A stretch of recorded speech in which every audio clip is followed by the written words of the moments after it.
Hello all. So in a recent video I did on making a glue lamp former, whilst using the bendy ply on the formers, I mentioned an old job where we made this plywood spiral staircase. There was some interest in the comments about it, so I've cobbled together what photos I could find of its construction to show you how it went together and a bit of the story behind it. It was actually a far bigger job than just a staircase though, so before we get into that, thought I'd show you the wider build, how we got to that point. If you're not interested in that and just want to see the bit about the staircase, I'll put a jump point on screen now. For those of you still with me then, I guess it starts here. This little building on the left is what I'll show us working on in this video. This is unfortunately the best shot I have of it pre-rebuild. The large main building wrapped in scaffold is something I worked on some 7 years prior.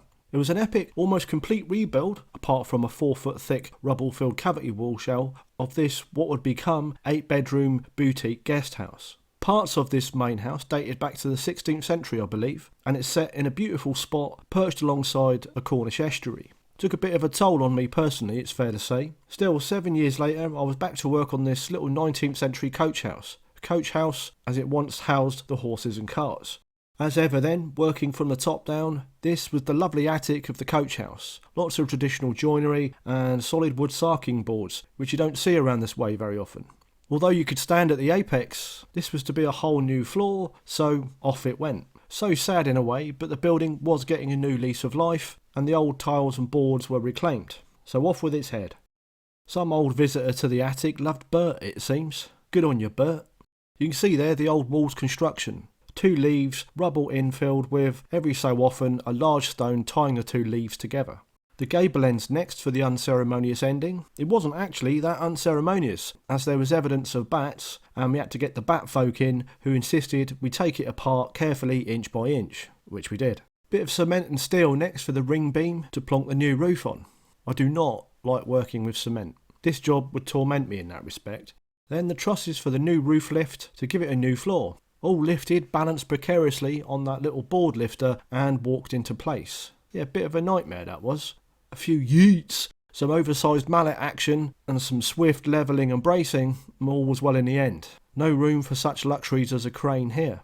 All up, in place and braced, I could frame the new gables and a new dwelling is starting to take shape. Membranes, batten, dormers, fascia, just like that, bish bash bosh. On challenging jobs like this, what's needed is sweet little additions like round windows and bat boxes. Professional challenges we politely referred to them as. Roofers did a grand job tying them in though. Sealed from the elements, the inside gets insulated and boarded, which I don't seem to have a shot of. This giant hole for the staircase obviously, something I was quite looking forward to, thinking it was all downhill from here. No. This being an old coach house, its ground floor was cobbled. Every one of those needed prizing up. Here's the mound we were left with. Photo doesn't do it justice really. I'm about 6'2" and would come to about here. Fair bit of stone that. Again, most of which was reclaimed.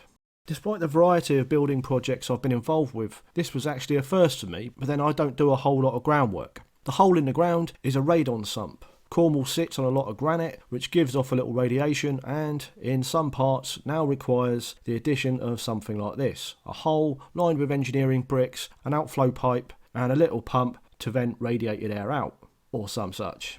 Then levelled as much as pos and service is in, down goes barrier, insulation and steel ready for a concrete floor. I don't like working with concrete. If I never have to be involved in a concrete floor again, I'll be happy. But it got done between the crew and thankfully I don't think any photos survive of the state I was in at the end of that day. Knocking through for some more windows next. There were some on the original building just on the other side. You can see the floor joists acro propped there in 2 separate spots for knocking through. Outside you can see the deep score cut made with a petrol cutter for the new window and the strong buoy on the prop to stop unwanted fall from the loose stone. Bit of rough cement and framing to keep the reveal in place while work starts on the lintels. You can see the old lime on the walls there by the way. Aside from a clean, it's pretty much all staying in place, untouched as it would be framed over for plasterboard. There's one of the lintels poured and shuttered in. You can see the angled opening at the top which, added at the very end of the pour, allowed us to fill any cavity above the lintel proper in the old stonework. There's the other one shuttering removed. You can see the final angled pour there. This will end up being in the ceiling cavity. Despite me saying the original line was staying, one corner of this building was slightly below ground level. As such, the inspector made us use a waterproof tanking slurry on the lower half of the walls. Seeker was the stuff we used, I think. Last little bit then, framing, insulating and boarding.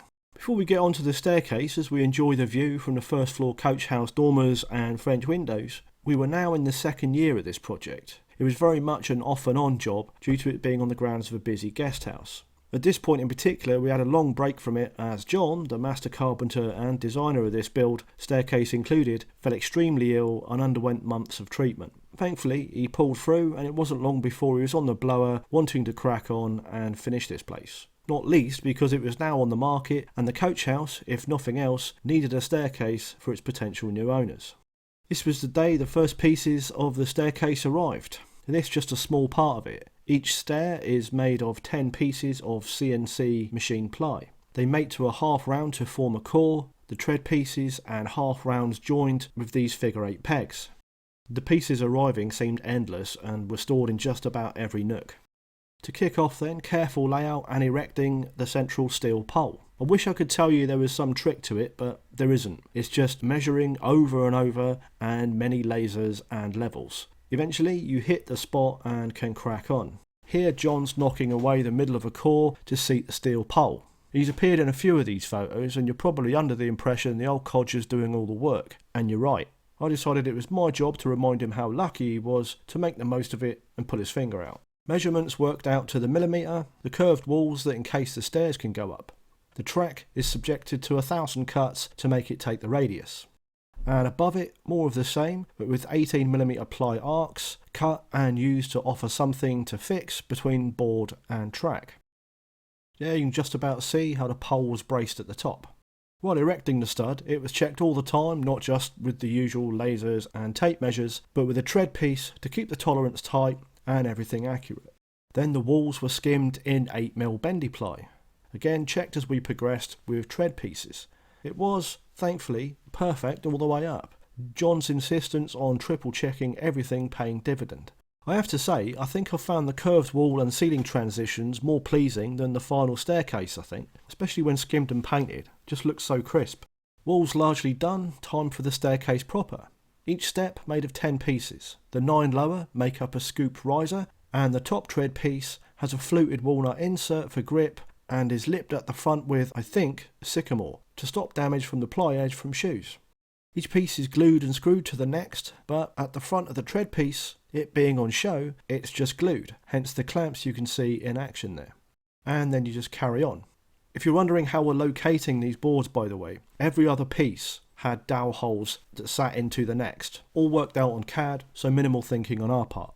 Well, that's what we thought. Everything was designed from the concrete floor pour to the staircase itself, so the top tread meets flush with the first floor. The staircase height worked out using 18mm ply. As many of you will know, these sheet goods can vary a little. In the case of the plywood used on this staircase, the average thickness was coming out between 18.3 and 18.5mm, but the staircase height had been worked out based on exactly 18mm ply. Not much difference when you're only considering 1 or 2 sheets, but remember, each step is made up of 10 pieces and there are 18 steps. That's 180 pieces, so all those extra 0.3mm added up would mean we were set to overshoot the first floor by 54mm. Simple, you might think. Just remove 1 ply layer from 3 steps and bingo.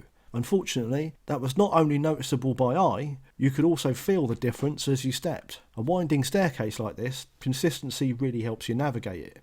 Our solution then was for me to take numerous pieces home, including their partnering half rounds and joining pegs, and surface off 2mm on my routing machine. Disaster avoided, and the steps that include the surfaced pieces are unnoticeable. And there is the final top tread piece at the perfect finish height to meet the 5mm flooring when it goes down. Before moving on to the fancy handrail arrangement at the top, here's a quick look at how the half round, peg and tread interlock. The handrail around the top is mostly done, as it's essentially a continuation of the stud wall shooting through the first floor. It's more creating a safe and stylish entrance now really. We buried some steel pole into the doubled up joist below for some rigidity. Then some rudimentary stud and form for more bendy ply. The radius on the form at the top there is the tightest this bendy ply will take, by the way. These tiny battens making up the studs on this radius had to be contoured with a hand plane to remove the square edge. They were already halves as it was, and so, to shore them up while the bendy ply was glued and pinned to them, the cavity was filled with expanding foam. It's never a craftsman's proudest moment when having to resort to expanding foam, but in this instance, it was right for the task and worked well. You can just see there one of the surfaced ply segments left over. Well, not left over, we had a few spares made. Also, there's a capping piece I made to taper the central column in. 3 pieces of ply, ever decreasing circles with a 45 bevel machined around the edge. Much the same deal the other side then, creating the handrail to the centre column. Capping piece in place for the taper into what's now the newel post.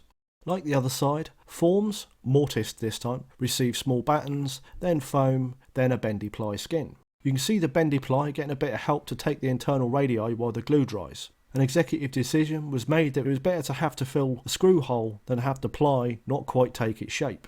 If you fancy your scribing skills a bit, have a go at something like this one day with 2 opposing curves along a bevel. You'll probably enjoy that.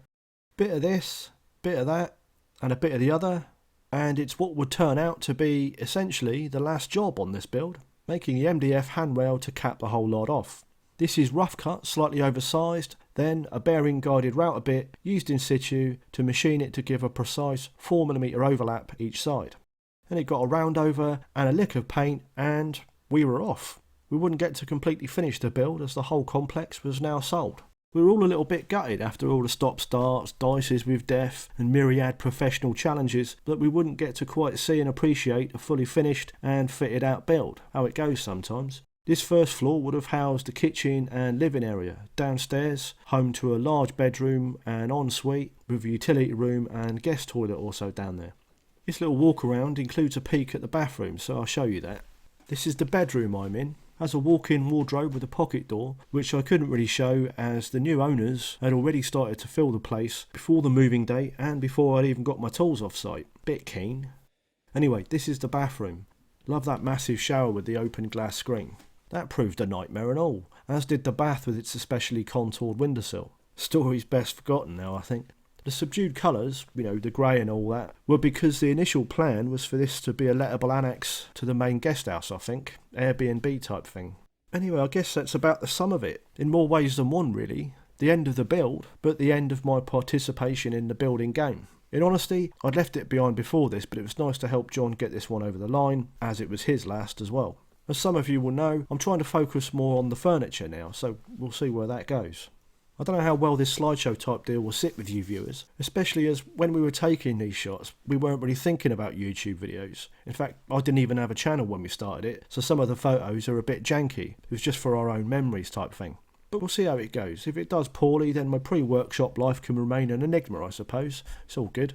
Like and sub buttons are in perfect working order if you'd like to try them out. There's also a thanks button if you'd like to support the channel in that way. And as always, in fact particularly with this one, if you've made it this far, thanks for watching.